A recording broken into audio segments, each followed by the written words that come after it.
So I am now entering a more intentional phase of training and nutrition where I will be bulking.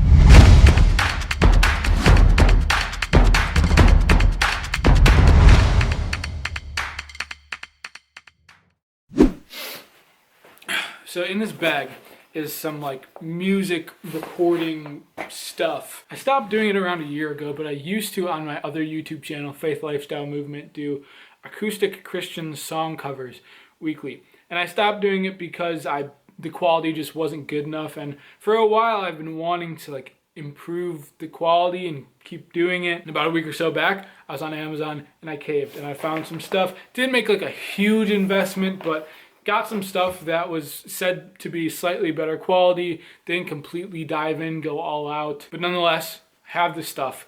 And what I feared to happen, happened. That I got the music equipment just to find that I do not have the time, energy, or enough interest to figure out how to make music. Like regardless if I have the stuff or not, I don't actually know how to use like music recording software or how to like edit and mix songs like that. And here's the thing I want to say. I keep falling into this trap of just trying to do everything. Say if my 10 fingers represent the amount of like energy and effort I can give to things that I want to grow in my life. Let's say right now I've got like school, learning stuff, relationships, my fitness, my spiritual life, making videos. We'll say I've got like groups X, Y, and Z, this personal project, all these other things. If I got 10 different things that I'm intentionally trying to grow, I can only put like 10% of my energy and effort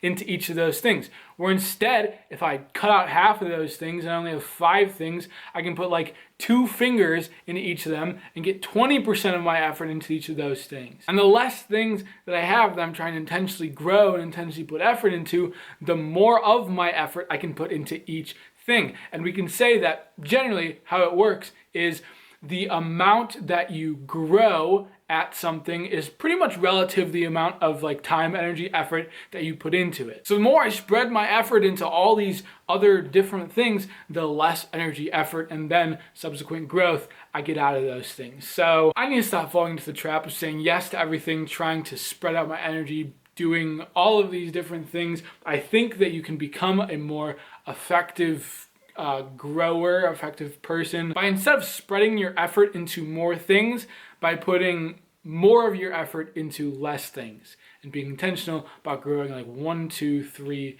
things at a time. I need to stop trying to do everything and focus my energy and effort. Yeah, welcome to the video. Sunday situation, got my feet up, eating a bowl of mac and cheese, watching the Green Bay Packers. Actually fitting this mac and cheese into my calories and macros as well. Something that I'll tell you guys more about tomorrow. Today was definitely one of those mornings where I was feeling very tired and would have loved to just not come to the gym, but I've made a commitment to Monday mornings starting the day with some kind of like exercise, some kind of cardio. And when you make that commitment, you just don't compromise. Build that habit. What a day it ended up being yesterday. So I spent the rest of the morning at work, then went and got a quick pull workout in, which actually went really well. Hit all my numbers just as planned. Then ran back, spent the rest of the day preparing for praise and worship adoration, which we did last night. So from like 2 to 9 p.m.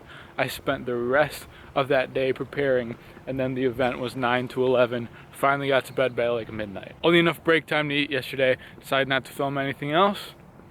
Back on the grind today.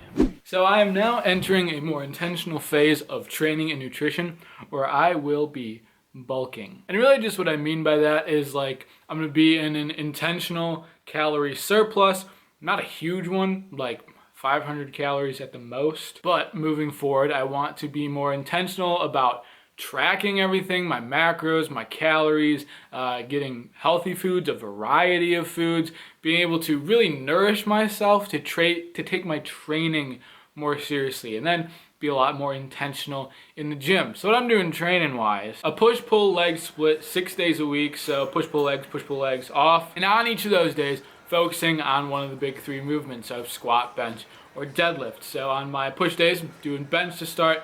On my pull days, doing deadlifts to start. Squat on my leg days. But during each of those workouts, having the focus of my training and my exercise selection on heavy compound movements in low rep ranges. So the focus somewhat is on strength, like progressive overload, but really pushing a lot of weight. So I'm gonna be feeding myself a lot, really nourishing myself, getting a lot of nutrients, calories into my body, and being really intentional with my training and particularly focused on progressive overload.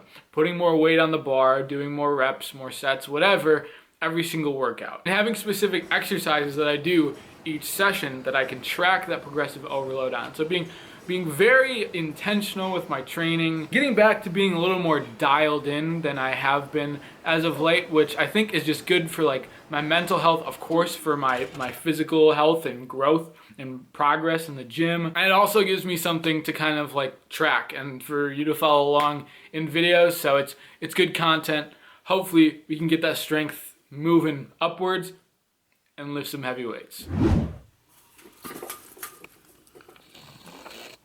Our first day of snowfall that actually stuck. Very early November.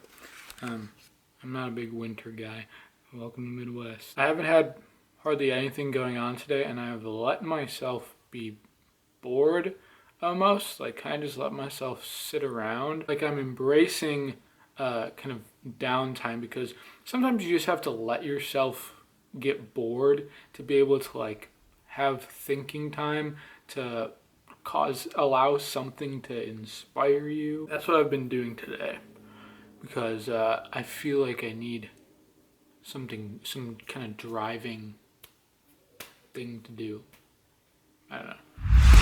So squat is the exercise that has just plagued me for so long, with like nagging hip stuff and knee stuff, and I can never seem to get back into like right technique and feeling really good about squats consistently. So I finally caved and got myself a weightlifting belt, which I mean provides some kind of lower back core stability, which isn't necessarily what I thought I needed, but it actually helps a lot with my hips not feeling off and having a little more hip stability, which is really good. So I've been using the belt for the past like 3 weeks now or so. Takes a little bit to break it in, but it feels really good. And I'm starting to get a little more confident on squats. We're starting really low. Started like first week with like 225 for sets of 3 or 4. Slowly working our way up. So this week we have 275 for 3 sets of 4. Hopefully gonna keep building that up, get used to using this belt again, because back when I used to squat like really heavy, I was using a belt. So that might be the difference maker to get my squat back to where it was before and start moving some heavy numbers again. But until then, slow steps, small progress. Don't try to outdo myself. Take every step one at a time. We're in this for the long run. Time to rebuild this squat.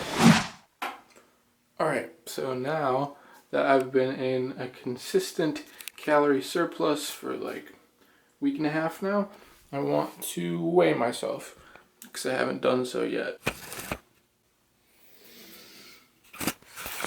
And we are at 189.4. About a week and a half ago, I think I was about like 185.5. So like 4 pounds gained already.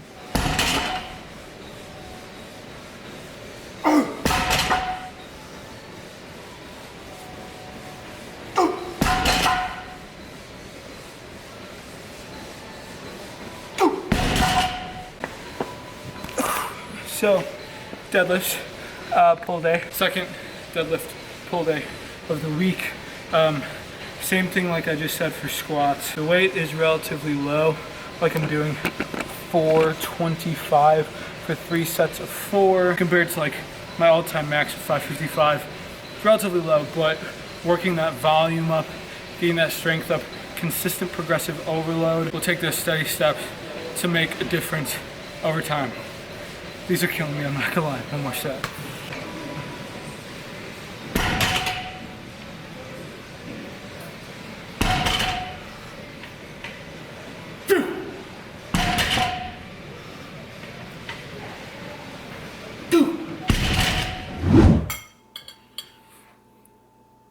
chicken, rice, vegetables, sriracha and mustard. Some things don't change. I'm gonna wrap the video here. Probably in the next video, I will show more of my food, the nutrition side of things. But moving forward in these videos, there'll be a lot of me documenting my training, my nutrition, the progress of this stuff. And also I will say for this video, the training program, the training routine that I'm following is pretty darn simple. Would you like to see it? Like a written out version of my program. I'll tell you what, this video gets 100 likes, and at this point making YouTube videos, I don't give two poops about how many likes my videos get. But this video gets 100 likes, that tells me that you want my training program routine. I'll give it to you. Anyways, I'll wrap the video here. If you enjoyed it, thumbs up, leave a comment, let me know what you think, subscribe to the channel, all that good stuff. Thanks for watching. Spend some time checking in with me. See you in the next one.